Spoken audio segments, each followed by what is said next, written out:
আসসালামু আলাইকুম রহমতুল্লাহি বারাকাতু। দেশ ও দেশের বাহিরে যে যেখান থেকে আমার আজকের এই ভিডিওটি দেখছেন, সম্মানিত দর্শকবৃন্দ, আপনাদের সকলকে আন্তরিক শুভেচ্ছা ও মোবারকবাদ জানিয়ে আজকের এই ভিডিওটি শুরু করতে যাচ্ছি। প্রিয় দর্শক, ইতিমধ্যে আমি আরও কয়েকটা ভিডিও আপলোড করেছি। যারা আমার এই চ্যানেলের নিয়মিত ভিডিও দেখেন তারা অবশ্যই ভিডিওটি দেখতে পেরেছেন যে ভারত আমাদের বাংলাদেশের জাতীয় শত্রু। এক কথায় ভারত আমাদের বাংলাদেশের জাতীয় শত্রু। প্রিয় দর্শকবৃন্দ, এই রকম কয়েকটা ভিডিও আমি বানিয়েছি এবং বোঝানোর চেষ্টা করেছি কেন ভারত আমাদের বাংলাদেশের জাতীয় শত্রু। প্রিয় দর্শকবৃন্দ, আজকে আমি আপনাদেরকে একটা ভিডিও দেখাবো।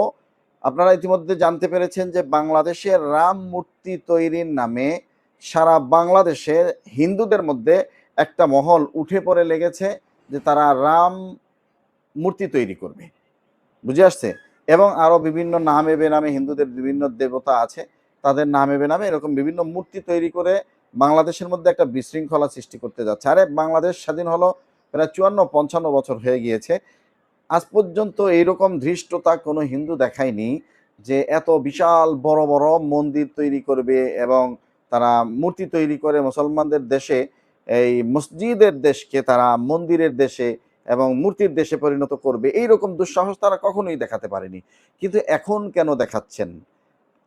এখন কেন দেখাচ্ছেন? কেন বা তারা এই নীল নকশা এঁটে বসেছেন যে তারা মানে মূর্তি তৈরি করতে হবে? প্রিয় দর্শকবৃন্দ, এখানেও ভারতের একটা গভীর ষড়যন্ত্র রয়েছে। কেন বললাম এই কথাটি? একটা ভিডিও দেখলে ভাই আপনারা স্পষ্ট বুঝতে পারবেন, ভালো করে ধারণা নিতে পারবেন যে আসলে কেন এই কথাগুলো আমরা বলি। এজন্য আপনাদের কাছে অনুরোধ, একটা ভিডিও দেখাচ্ছি, ভিডিওটা পুরোপুরি দেখেন, তারপরে কিছু কথা বলবো। আশা করি পুরোপুরি ভিডিওটি দেখবেন। চলুন আমরা এক হিন্দু ভাইয়ের একটা ভিডিও দেখি, তিনি কি বলছেন এই মূর্তি তৈরির ব্যাপারে। চলুন ভিডিওটা দেখি। বাংলাদেশে রাম মন্দির নিয়া রংপুরে যে সমস্ত কিছু হিন্দুরা যেভাবে বক্তব্য দিতে আছেন, যে বাংলাদেশের এরকম বক্তব্য আছে, বাংলাদেশে প্রত্যেকটা জেলায় মন্দির হবে, আমরা করব, এটা ঠেকাই আমরা দেখব। আচ্ছা, আপনারা যে হিন্দু, এটা কি আপনাদের মাথায় আছে? এই এই সমস্ত বক্তব্য কার ইন্ধনে দিতে আছেন? কোন দেশের ইন্ধনে দিতে আছেন? কারণ আপনাদের তো বাড়িঘর ভারতে, আপনারা ভারতে চলে যাবেন। যখন আপনাদেরকে ধাওয়া দিবে তখন তো আপনারা ভারতে চলে যাবেন। এইখানে বাংলাদেশের যে সাধারণ হিন্দু, তাদের অবস্থা কি হবে? আপনারা তো ভারতের এজেন্ট, আপনারা ভারতের এজেন্ট, ভারতের হয়ে আপনারা কাজ করতেছেন। এইটা একটা মুসলিম কান্ট্রি, বুঝতে হবে। বক্তব্য যা দেন মাথায় রাখবেন। বাংলাদেশের মুসলমান ক্ষিপ্তই আপনাকে কিন্তু ধাওয়ানি দেবে, আপনাদেরকে ধাওয়ানি দেবেন, পায়ের নিচে মাটি থাকবে না। সাধারণ হিন্দুরা বিপদে পড়ে যাবে, আমাদের মতো যারা আছি তারা বিপদে পড়বো। এই কামও করছেন না। আর যদি এ ধরনের কিছু আভাস পাই এই মন্দির নিয়ে, এই আপনার মূর্তি নিয়ে, কিন্তু ষড়যন্ত্রের গন্ধ আসতেছে। আমি বাংলাদেশের প্রত্যেকটা মুসলমানকে বলবো, ওনারা যে বক্তব্য দেয় এই বক্তব্যতে স্পষ্ট যে ষড়যন্ত্রের গন্ধ চলতে আছে। আপনারা মুসলমান যারা আছেন, আর যদি এই আন্দোলনে আপনারা যদি সফল হইতে না পারেন, তাই কিন্তু আপনারা হেরে যাবেন ভারতের কাছে। আর ভারতের কাছে হেরে যাওয়া মানে আপনাদের অস্তিত্ব বিনাশ হয়ে যাবে। তাই বাংলাদেশের প্রত্যেকটা মুসলমানকে বলবো, ওরা যেভাবে বক্তব্য দিতে আছে, ওরা যেভাবে কাজ করতেছে, আপনারা সঠিকভাবে রাস্তায় নামেন। ওদের পরিকল্পনা সফল হইতে দেওয়া যাবে না। আমি হিন্দু মানুষ বললাম, আমি আপনাদের পাশে থাকবো, প্রথম সারিতে থাকবো।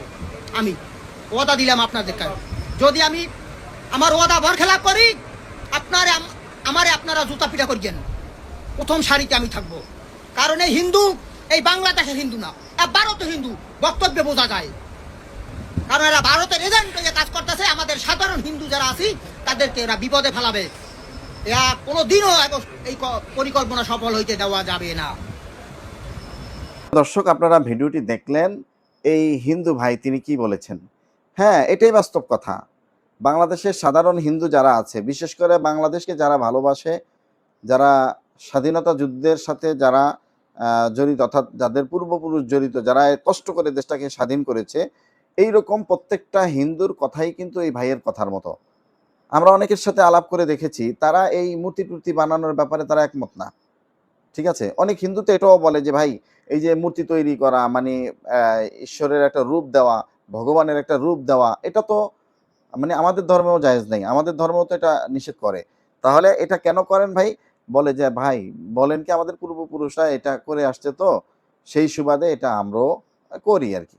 ঠিক আছে, এটাই বাস্তবতা। তাহলে বাংলাদেশের একটা মুসলিম কান্ট্রি, এই দেশে শতকরা ৯২% মুসলমান বসবাস করে, এই দেশটা মসজিদের দেশ, এই দেশটা আলেম ওলামাদের দেশ, এই দেশটা মুসলমানদের দেশ। হিন্দুরা এদেশে বসবাস করে, হিন্দুরা এদেশের নাগরিক, এটা হিন্দুদের দেশ। কিন্তু যেই হিন্দুরা প্রকৃত দেশপ্রেমিক আর যেই হিন্দুদের দেশ বলে আমরা আজকে স্বীকার করতেছি, সেই হিন্দুরাও এই মূর্তি তৈরির ব্যাপারে তারা একমত না। তাহলে কেন করতেছে এটা?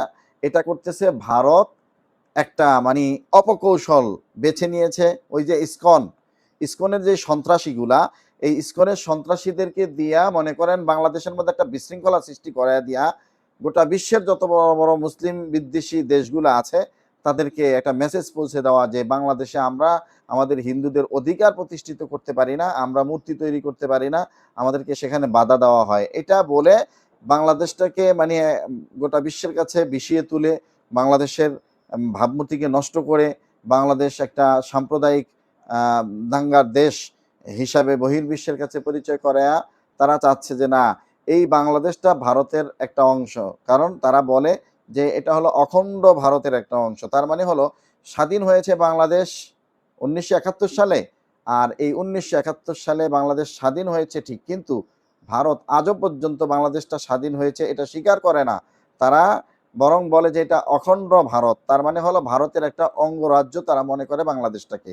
আর এই অঙ্গরাজ্যটা যে তাদের মানে বাংলাদেশ, এটা তারা মনে করে। আর এটা মনে করেই তারা এই যে মূর্তি তৈরি করতেছে, মন্দির তৈরি করতেছে, হিন্দুদের ভিতরে বিভিন্ন রকম মানে মিথ্যা কুৎসা রটনা করে মুসলমানদের সাথে হিন্দুদের সাথে একটা দাঙ্গা লাগায় দেওয়ার চেষ্টা করতেছে। এটা মূল কথা হলো ভারতেরই একটা মানে মানে কর্মসূচি বাংলাদেশের স্বাধীনতাকে বিনষ্ট করার জন্য। তবে হ্যাঁ, এই যে হিন্দু ভাই বললেন যে মুসলমান এবং আপনারা বাঙালি যারা আছেন ভারতের বিরুদ্ধে আপনারা এখনই প্রতিবাদে রাস্তায় নেমে পড়ুন। আমিও আপনাদের সাথে থাকবো। আমি এদেশের সাধারণ হিন্দু, সাধারণ হিন্দুরা বাংলাদেশের পক্ষে, বাংলাদেশের মুসলমানের পক্ষে, মূর্তি তৈরির বিপক্ষে আমরাও আপনাদের সাথে আন্দোলন করবো। আর এটা মূর্তি যদি আমার ধর্মীয় মূর্তি হইতো তাহলে কোনো সমস্যা ছিল না। এটা হলো ভারতের দেশ দখল করার ষড়যন্ত্রের মূর্তি হলো এই মূর্তি তৈরি করা।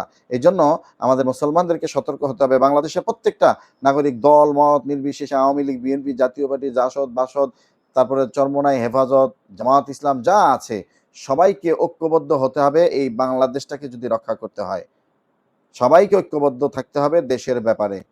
দেশের ব্যাপারে সবাইকে এক প্ল্যাটফর্মে চলে আসতে হবে যে দেশের বিরুদ্ধে যে বা যাহারা ষড়যন্ত্র করবে তাদেরকে আমরা নিমিষেই আওয়াজ তুলে আমরা সশরীরে যুদ্ধ করে তাদেরকে দেশ থেকে বিতাড়িত করব এবং সমুচীন জবাব দিব ইনশাআল্লাহ।